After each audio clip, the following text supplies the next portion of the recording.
So I'm drinking coffee. This is my view.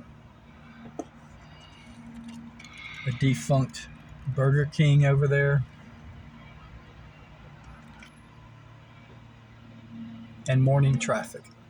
Anyway, cheers guys. This morning I was thinking about something that happened to me when I was in college. I was in Flint, Michigan, and this was a long time ago. But I was there on a baseball scholarship playing baseball. And I lived in a very, very old 2-story house by myself. Anyway, it was a very creepy old house. It was kind of dilapidated looking. I lived on the bottom floor, the back. They had the house split into two. In the middle, there was an entrance in the front for an apartment, and in the back, an apartment. And then where I went in, there was another door, right there, that went into this other little area, I guess like a studio apartment. And then there was an old garage in the back. Right there by my door. And I guess it was like actually a garage apartment. But it was very creepy. I remember anytime I'd come home, there'd be some man looking out of the window of the garage apartment. And if I looked up toward the building, the curtain would close real quick.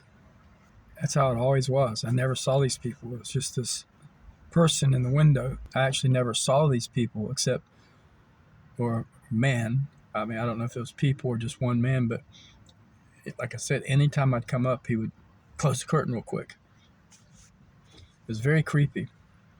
And then the girl that lived in the studio apartment next to my door, the entrance,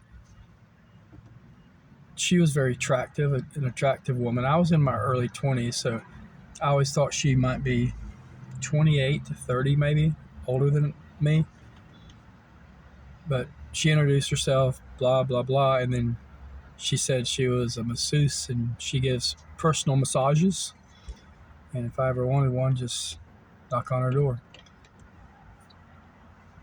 I never knocked on her door.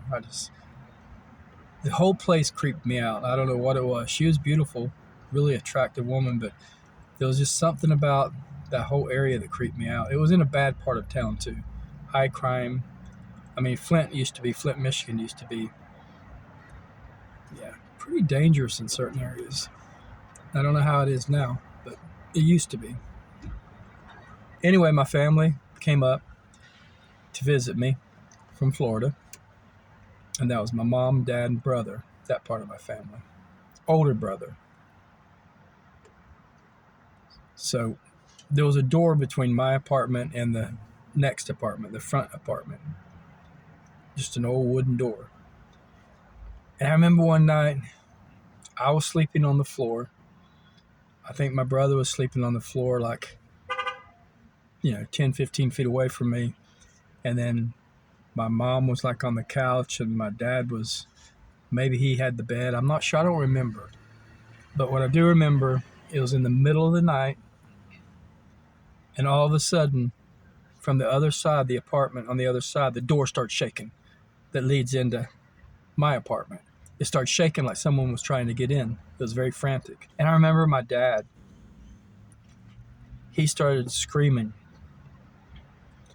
that he was going to kill the blankety blanks if they come through the door. And my mom, she woke up and started screaming, "Junior," she called my dad Junior. "Junior, get your gun, get your gun." And then he started saying he was going to shoot the blankety blanks. And this was like a crazy scene because he was cussing, he was screaming, my mom was yelling about getting your gun and all this. And in the meantime, I woke up. I didn't know what was going on. I was freaking totally out. And I was just standing there with my eyes probably wide as saucers, looking around the commotion. And then my brother, he was screaming at me saying, "You're a child of God. You're a child of God. You're perfect. You're a child of God."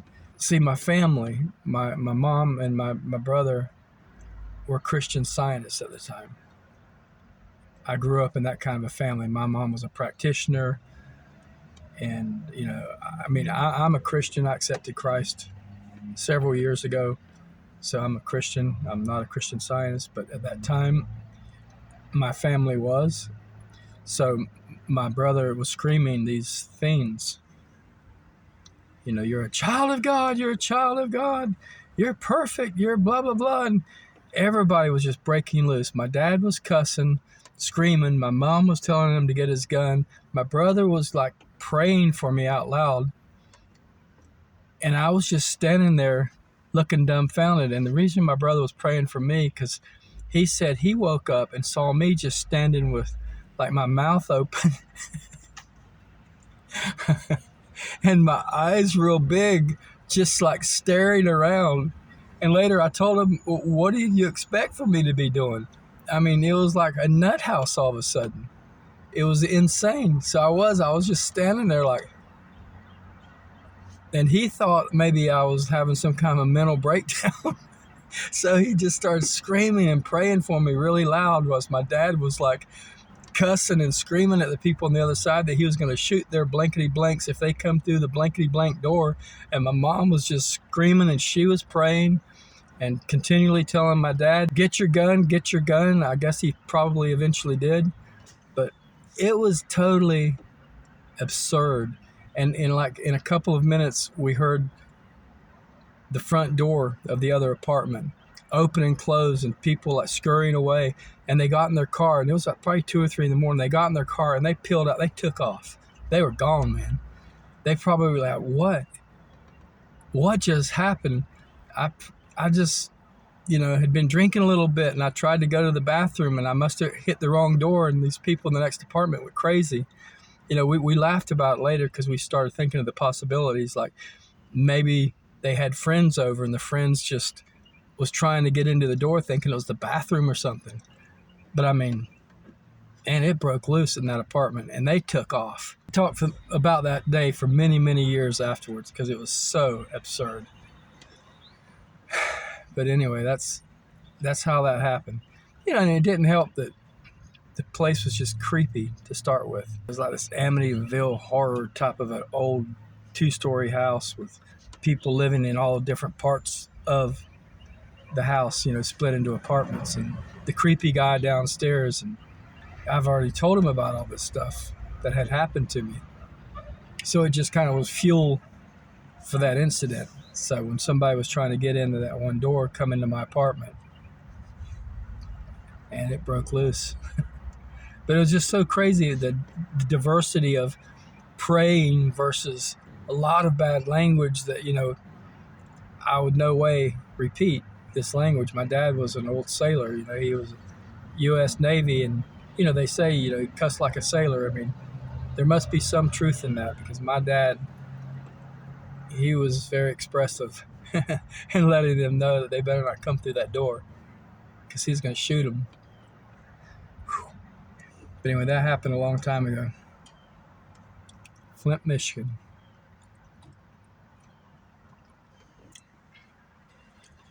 Like I said, this channel is...